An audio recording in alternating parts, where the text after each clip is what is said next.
The world of business is more complex than ever. The world of human resources and compensation is also getting more complex.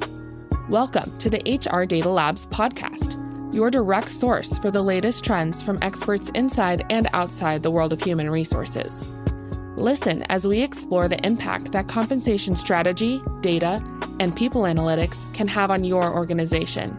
This podcast is sponsored by Salary.com, your source for data, technology, and consulting for compensation and beyond. Now, here are your hosts, David Turetsky and Dwight Brown. Hello and welcome to the HR Data Labs podcast. I'm your host, David Turetsky, alongside my friend, co-host, partner, colleague at Salary.com, Dwight Brown. Dwight, how are you today? David Turetsky, I am doing well today. How are you doing today? I'm okay. And one of the things that we're going to talk about today is what we mean by that statement. So what do we mean by how are you doing? And what does it mean when you say I'm okay? And we'll get into that in a moment. But first, we want to introduce our wonderful guest, Brandy Muse. How are you, Brandy? I'm doing quite well. Glad to be here. And we're going to unpack what quite well means as well, I'm sure. Yeah. But first, before we get started, Brandy, why don't you tell us a little bit about yourself? So, hi, I'm Brandy Muse. I'm a learning experience designer for Children's Hospital Colorado. I'm also a consultant and designer through my company, Muse LXD. I have a master's in organizational leadership from CU Boulder. And after being a teacher for a while, I focused in on business consulting and learning and development. But in my former life, I spent the good part of 16 years at home with a husband, with some children. And during a lot of those years, I was not doing fine. And my experience then actually sparked a really deep passion for mental health treatment and awareness. And it's really greatly informed my studies moving forward and my career path as well. So now what I do is I advocate for mental health awareness and resources by building corporate trainings, doing some business consulting, and sharing my story and insights on platforms like this one. Awesome. Well, before we get going on our topic today, what's one fun thing that no one knows about Brandy? Okay, I don't think there's anything that no one knows about me. But what most of you don't know... You're an open book, is what you're saying. But I'm sure there's something you don't know. I can actually write backwards. I can do mirror writing. So if I write something and you hold it to a mirror, it looks perfect. I can do it in cursive or in print. Wow. I was really bored in middle school, so I taught myself how to do that. I was going to ask, is that something that just naturally happened, or you just developed that as a skill? I chose to develop it, but I don't know why. Save for the fact that I just didn't have much else to do when I was in junior high. So I decided to learn, and it was easy for me. I'm just picturing that thought coming up. Hey, I think I'll learn to write backwards today. Well, dude, she's in class. She's bored. She's got a pen and paper. You know, other people doodled. Brandy made use of it. And now, are you seconded to the CIA to like make secret messages for spies or? Yeah, something like that. I mean, it does actually come in handy occasionally. You know, like if someone needs to write something on a window and you have to see it from the other side, it's actually pretty cool on the rare occasion where my talent comes in handy. There you go. Well, so our topic for today was going to be leveraging L&D for organizational sustainability and growth. Mm-hmm. But along the way, what happened was, a quick story while we're giving you the topic, I think one day, one of us, it may have been me, had said, I don't think I'm in the mental space today. All three of us. Yeah, I think it's true. I think it was all three of us. You're right, Dwight. And so one of the things that we realized is maybe it's better, instead of talking about the L&D, which will probably bring you back, Brandy, to talk about that other topic. Mm-hmm. But we've been talking a lot about how do you bring your authentic self to work. And one of the ways in which you have to be able to be cognizant of is, how am I feeling today? And as I said at the beginning of the podcast, all of us ask, how are you doing? But I don't know necessarily if we're ready to get the response that we normally do. So today we're going to be talking about moving from mental health awareness to mental health action, both at home and at work, and beginning with Brandy's personal story of her family's mental health journey. And the disclaimer that we wanted to put on today's program is we are going to be talking about potentially triggering conversations around suicide, self-harm, and potentially dabble into domestic violence discussions. So if that might be something that might trigger you, please, we won't take offense if you don't listen to the rest of the podcast, but we wanted to make sure you're aware of that.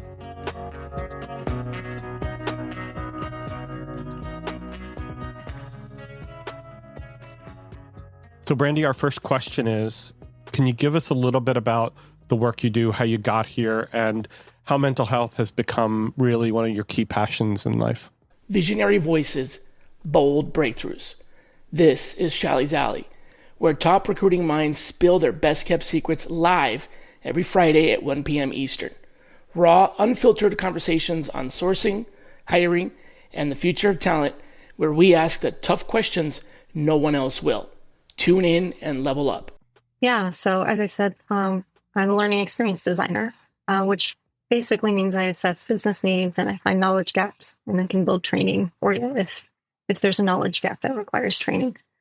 But formerly, I was a teacher, I was with the family, and I had a husband and kids. So my husband, Eli, worked mainly with the military and the government for a whole lot of years and was also very mentally ill for a whole lot of years. This was sort of our life from the time we were kind of children. We got married at 18, so it's kind of all we knew in our marriage. And so it unfortunately was a bit normal and a bit miserable for all of us. But work never knew. Like his coworkers, his supervisors, there was just really no awareness of his mental illness at work. It actually didn't hinder him from going to work or from doing his job well a great deal of the time.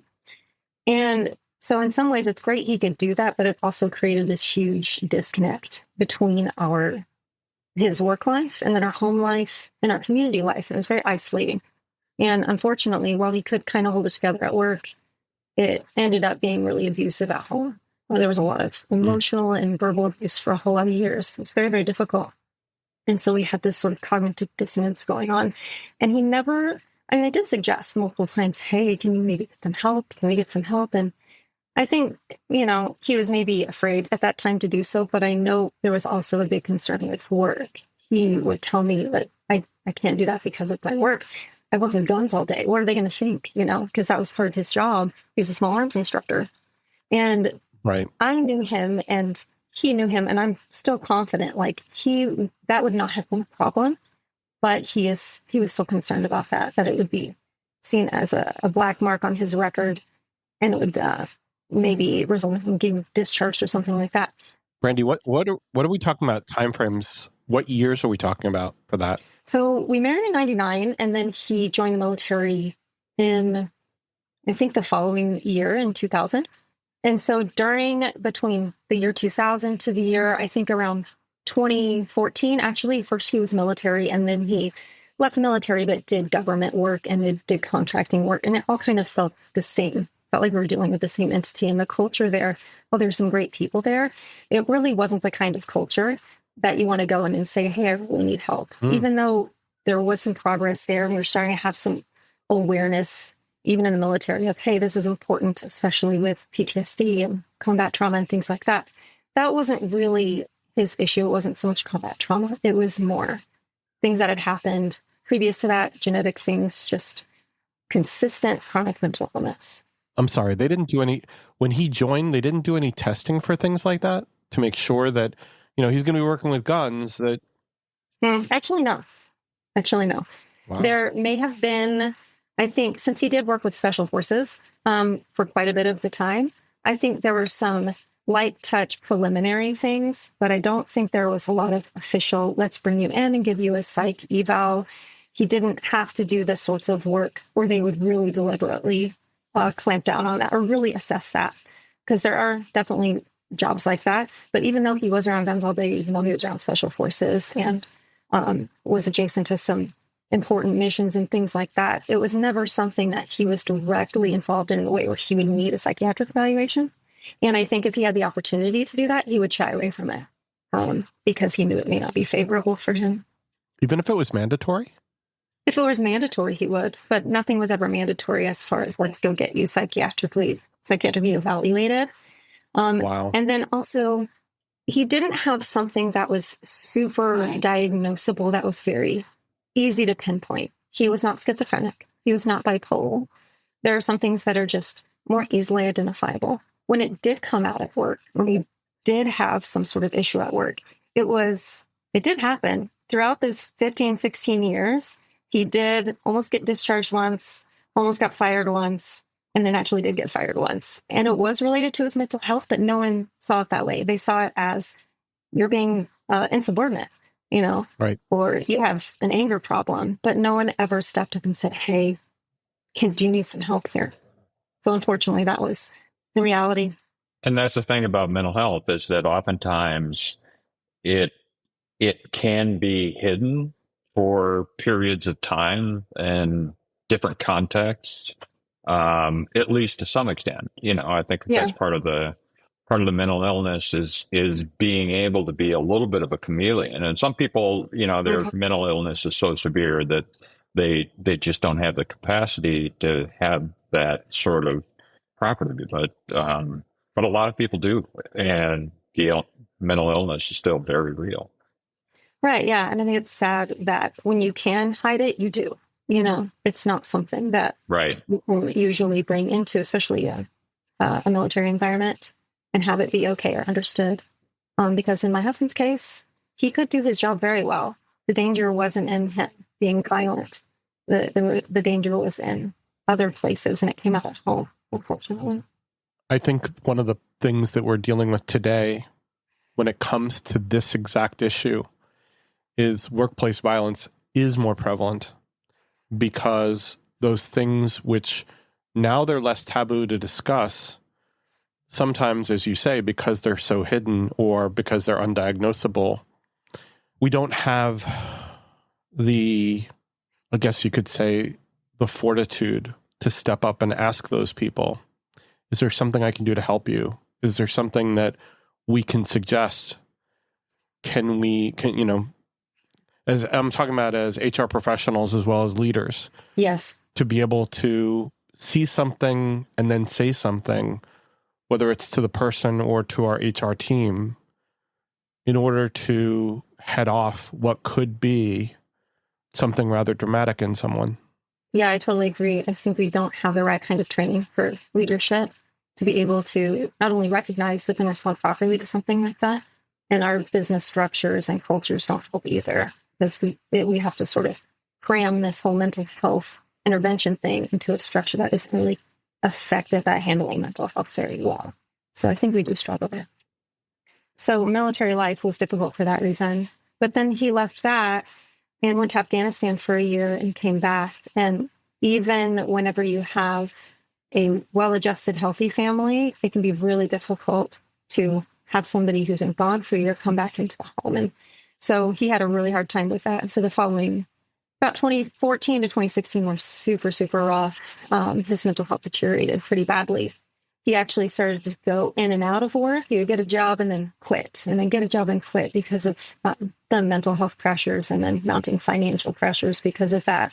Still feeling like he couldn't really address his mental health. And then finally, though, he got a great job end of 2015. That only lasted a couple of months, though, because, well, I hoped it would be a stabilizing force for us. Things had gotten so bad that I had said, hey, something really needs to change, or our family needs to change. And we were trying to deal with that.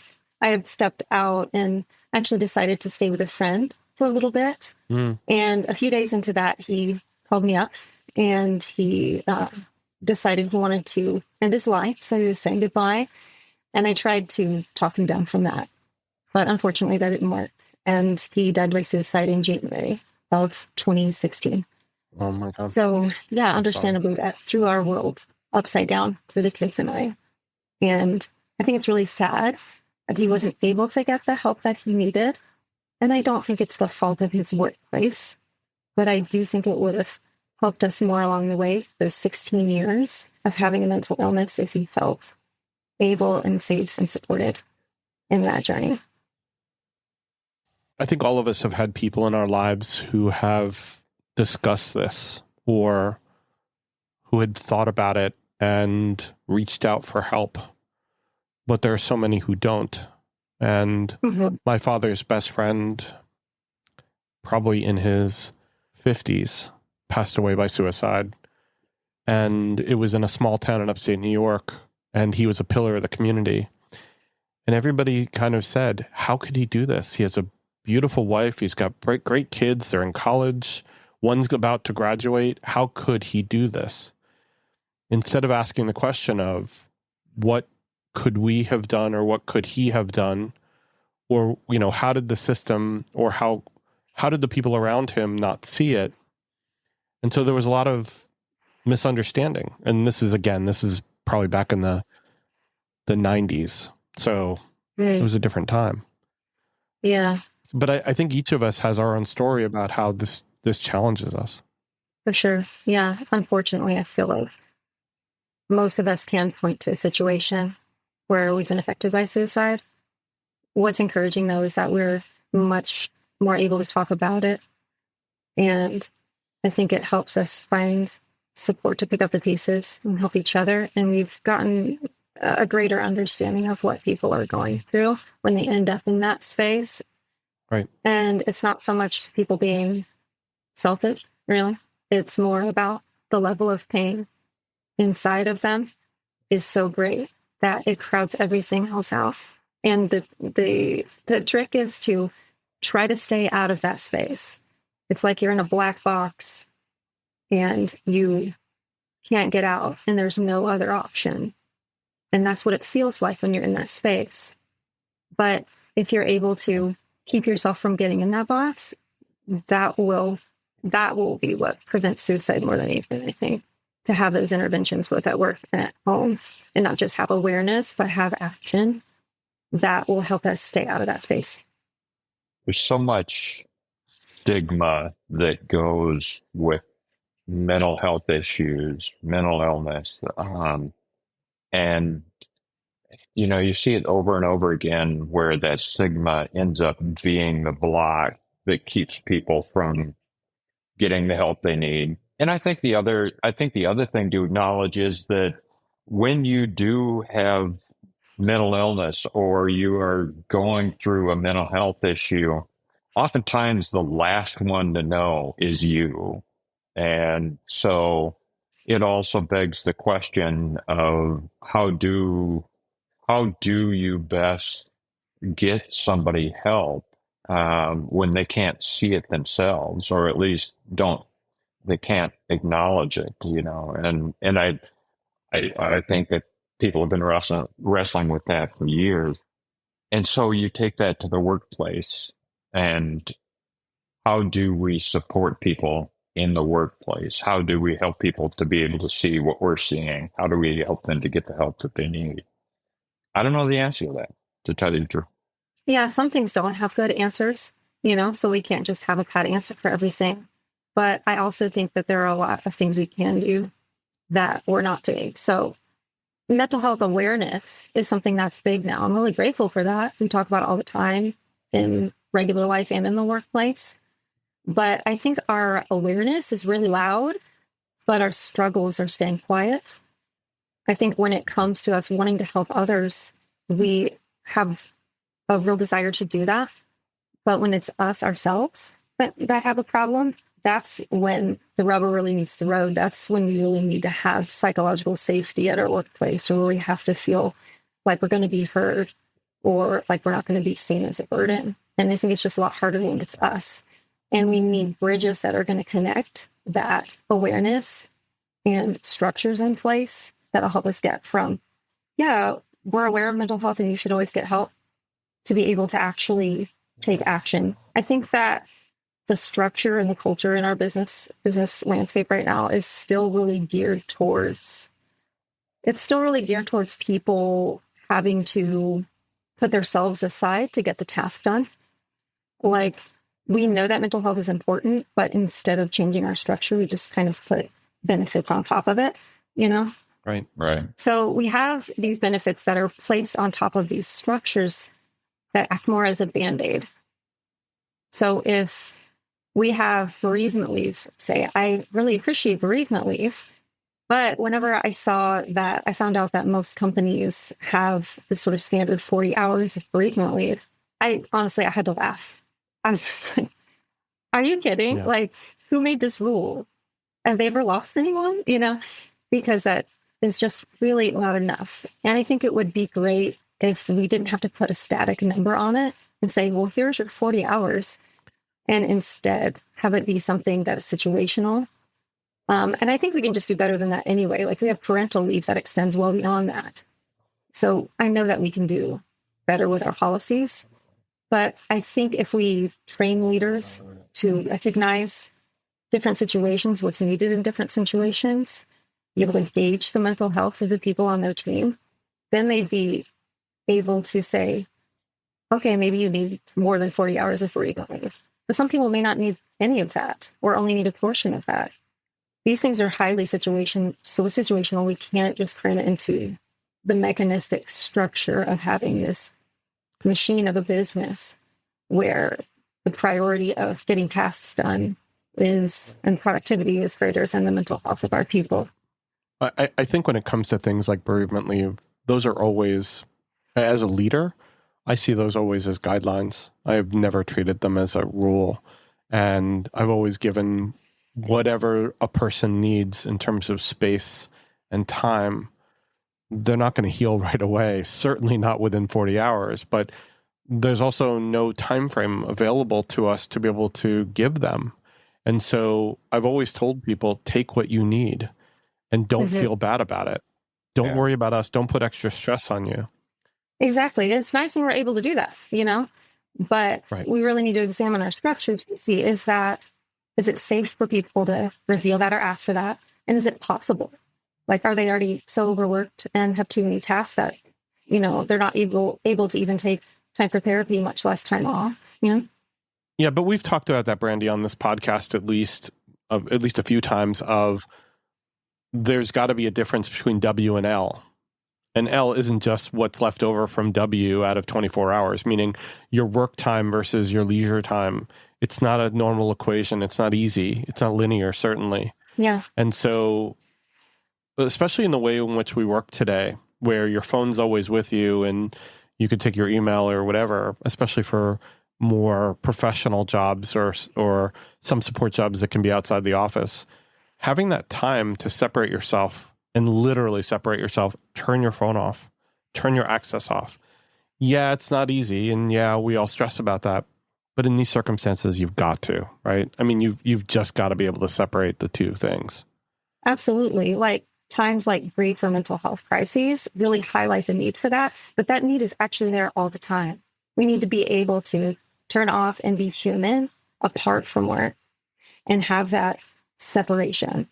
But I also think that companies and workplaces need to realize, like, if we're going to ask people to bring their real selves to work, we need to understand that they are embodied creatures that have mental health at work. I think what we tend to be, because of the way that we're structured in business, is we'll separate people into these parts. Like, here's your work self and here's your home self. And, oh, you need mental health benefits. Here's some mental health benefits for your home self, because we can't integrate that with work. How would we do that? When really, if we're able to change, like, reverse that lens and kind of put people and whole humans first, then we can find ways to honor the fact they have mental health issues within their workplace and during that 8 hours or however long that they're present at work, and integrate some of those benefits into the workplace. I think that would be the smart thing to do. Like what you hear so far? Make sure you never miss a show by clicking subscribe. This podcast is made possible by Salary.com. Now, back to the show.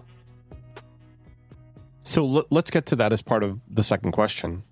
So how do you see that happening in the workplace? How do you see us approaching this differently now, where you can look at mental health in the context of work and say, you got to take some time. It's not like, and I'm not talking about having a room where you can go and sit in silence and kind of collect yourself, although we've seen that happen at some next generation work centers. What's the answer? How do you bring your authentic self to work and be able to have time to be a human at work? Well, I think the real answer is that it's a long game, and it involves kind of turning the Titanic of the way we see business and the culture that we have in business, right?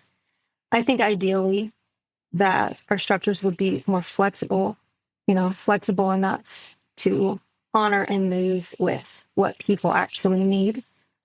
And part of that, I think, could be, and this is actually something that's happening on the ground at a lot of places, bringing in therapists and treatment modalities on site for people who are on site, and for people to go to at any time. And these people walking around the building, it just normalizes mental health. It shows everybody that the company values this beyond just giving them a benefits Band-Aid, right? And wants them to really integrate good mental health within the tasks at work.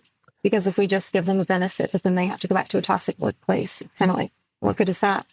But I think too that having therapists on site could help with not just individual therapies separate from work and for someone to go and talk about work, which is great, but also let's bring a therapist in on the team. Let's bring it into a difficult situation or into some coworkers that are having issues, or if there's a supervisor that needs some help. I think that we can integrate it that way while having appropriate boundaries, of course, to make sure there's confidentiality and all of that. That would be something we need to learn to do well. But I think that would be a huge game changer. Well, you said something about next generation workplaces, which I think is funny, because having therapists and treatment modalities on site, it just reminds me of, do you remember that show, Star Trek Next Generation? Did you ever see that? Oh, sure. Oh, yeah. I love that show. It was one of my favorite shows as a kid. I absolutely loved Deanna Troi. Like, I wanted to be her when I grew up. Right. She was probably the only role model I could point to as a child and say, I want to be that.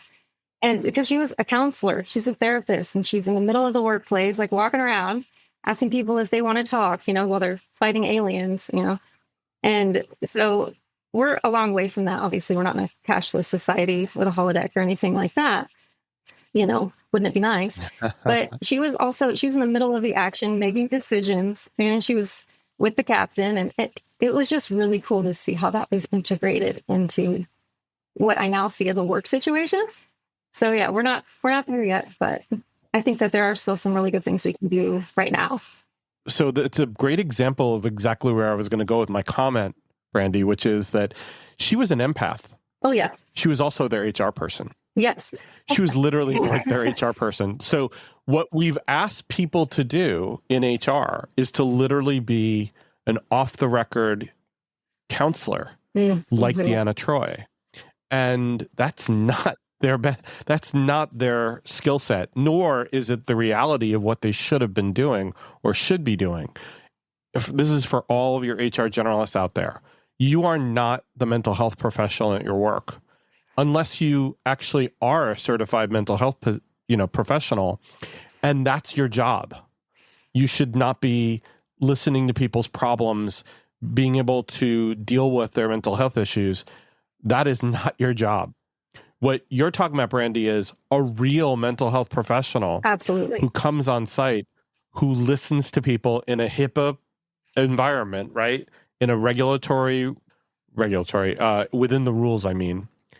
And doing what's best for both the employee and the employer, which is to listen and support, and then probably make recommendations to the employee, right? Yeah, absolutely. And yeah, you bring up a good point. HR professionals are not counselors, and we'd have to have great boundaries. HIPAA would apply, all of that. But I think, even the fact that you need to say that shows that there might be a need for such a thing. You know what I mean? There really might be a need for that. So I think it'd be really cool if we could have that direction. There always was, though, Brandy. I mean, I remember back to when I was starting work in the 80s. And, if I had a problem, I went to the HR person and I'd sit down in their office and they'd say, David, what's going on?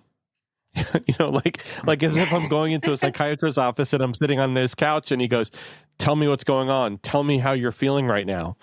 You're not my psychiatrist. You're not my psychologist. I'm not going to lay down on your couch. That. Right, exactly. Yeah, but dude, I was a 23-year-old kid coming out of college. I was really depressed because I had gotten, I'd been living with, my friends at my college fraternity, and then I graduated and they were all gone. And so I was a little depressed from that. And then I got into a really stressful work environment. So, well, of course I'm going to be depressed, but I mean, that's the reason why this is so important is it's not your HR person and it's not your boss. You're talking about somebody completely different. Yeah. And what an awkward position to be in too. You're in front of an HR person who works for the company. They don't work for you. And it's hard to know what can you even say in that situation? How safe is it? You know? But I think that really brings up a good and very important point, and that's the psychological safety aspect of things and where you can go to get psychological safety at work. And honestly, having been in multiple different work environments, there are a lot of them where there is no psychological safety. You just, you've got no outlet except for maybe something outside of work. And even your HR person, they may have a say in hiring and firing decisions, and they may have a say that something that they heard you tell them right when they asked you, how are you feeling? All of a sudden that's going to be used against you. And it's a tough balance to strike. And how, I think one of the things that organizations have to wrestle with and hit head on is how do we create that safe space there? How do we give people a sense of psychological safety to be themselves and to also be able to bring their mental health issues to work and be supported in that? Yeah, for sure.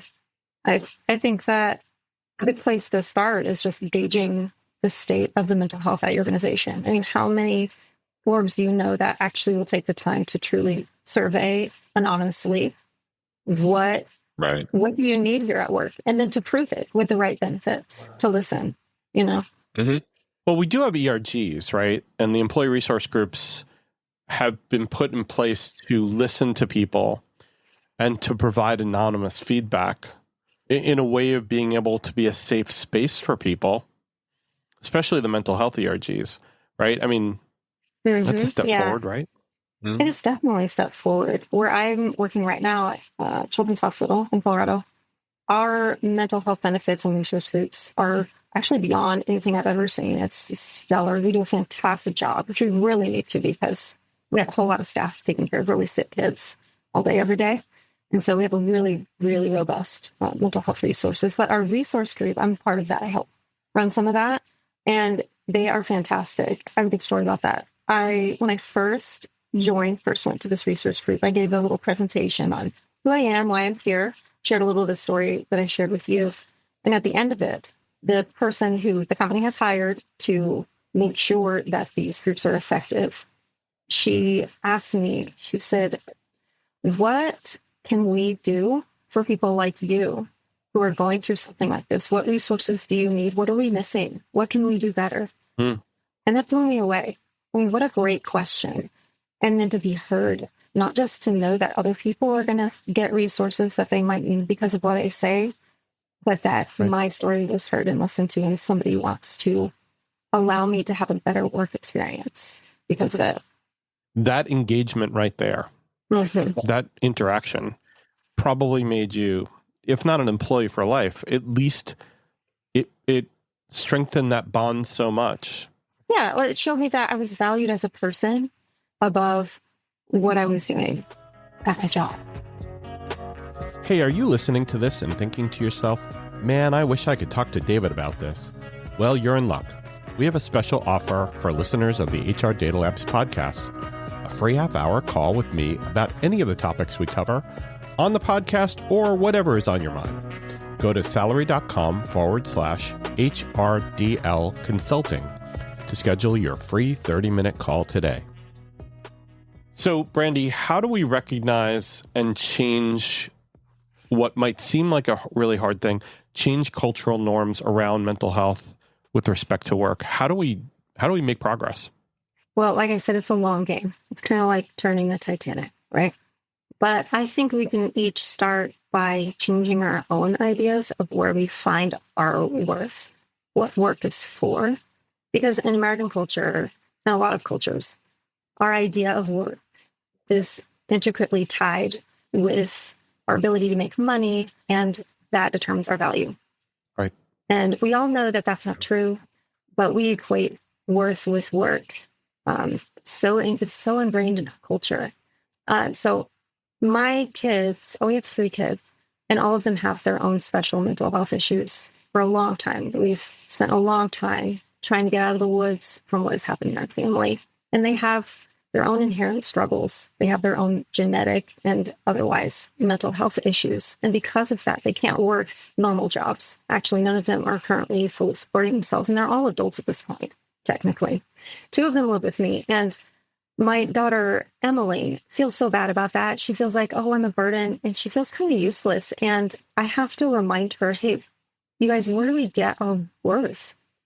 Is it being able to go to a job consistently 40 hours a week and do something for a company? Is that really what gives us value?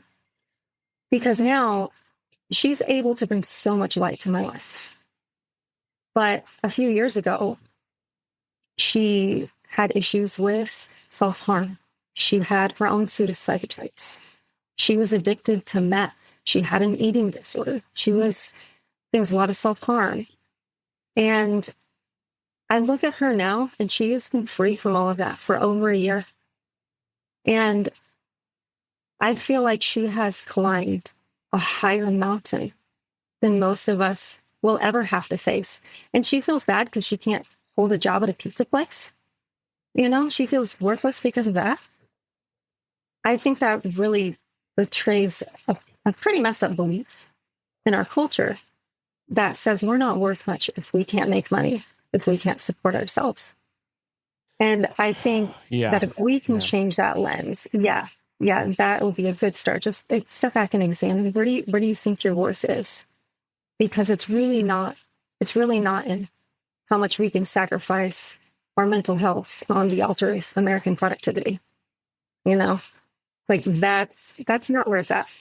Yeah, there's a lot of things broken in our society, one of which is the way in which we look at, as you say, and value people's contribution beyond just their job and beyond just their pay. Unfortunately, in the political and social environment we're in, there's a lot of rhetoric that goes around about, well, they have problems and therefore I have to pay for it, which is obviously horse crap. But it also betrays the fact that everybody struggles with something. Yeah. Whether it's your child, my child, I have children who have those mental challenges as well. I have mental challenges as well. Let's not cast aspersions here. Everybody has them.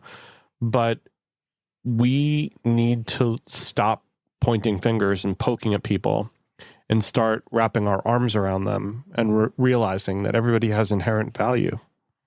And just because you're not the CEO of a company doesn't mean you're not worth something.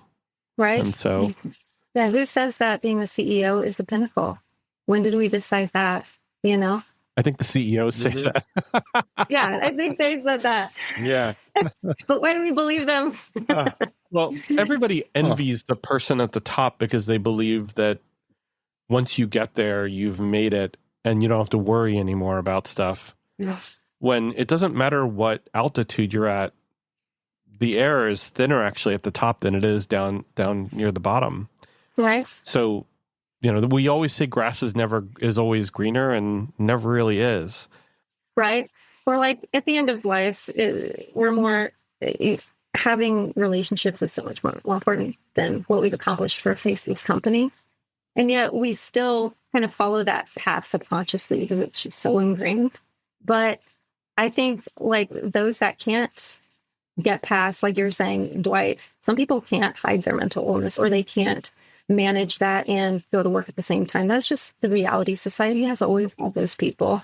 And if you've ever had the privilege of caring for someone disabled like that, you realize what kind of an inherent amazing light can shine from people like that when they don't have anything else to offer. It's this really interesting paradox. I have the great privilege of caring for my son who's autistic. He's disabled in a way where he won't ever have a normal job. And I've learned so much about myself and about human worth by being able to raise him, by being able to, see what is really valuable when it comes to who a human is. Like you're born with that. So if you can't go to work, or if you're worried about getting all the tasks done or not able to climb a ladder, that has absolutely nothing to do with what you can contribute to society. Because even people who we don't think have anything to contribute, it's like they are some of the most profoundly precious people, because you're born with worth. No one can take that away from you, you know.